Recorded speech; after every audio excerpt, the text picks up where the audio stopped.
विचारपीठावरील सर्व मान्यवर, वेळ फार झालेला आहे, जास्त बोलणार नाही।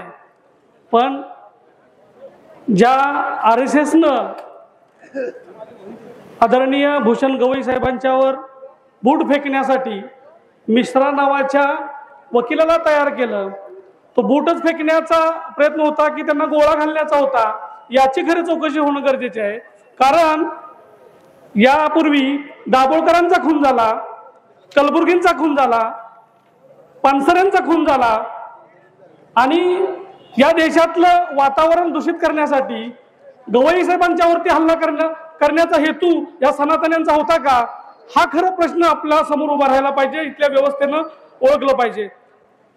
भारतीय राज्यघटनेचा अपमान झाला, परंतु मी या ठिकाणी ताई आवर्जून आणि अगदी ठामपणे सांगतो की ज्या मिश्रा आणि तिवारी नावाच्या माणसानं भूषण गवई साहेबांच्यावर बूट फेकला, तो बूट इथल्या संविधानावर होता, गवई साहेबांच्यावर होता, इथल्या तमाम भारतीय नागरिकांच्यावर टाकलेला होता। मी सातारा जिल्हा मातंग समाजाच्या वतीनं, जनता क्रांती दलाच्या वतीनं अशी घोषणा करतो, असं जाहीर करतो की मी जो कोणी कार्यकर्ता या भारतामधला, सातारा जिल्ह्यातील ठीकच आहे, पण या भारतामधला जो कोणी कार्यकर्ता, आंबेडकरीवादी कार्यकर्ता, जो फुले शाहू विचाराचा कार्यकर्ता, त्या जो तिवारी आहे, त्या तिवारीचा जो हात मोडल त्याला 5 लाख रुपयाचं बक्षीस मी जाहीर करतो। ते 5 लाख रुपयाचं बक्षीस मी या ठिकाणी जाहीर करतो। एवढंच या ठिकाणी बोलतो। जय भीम, जय भारत।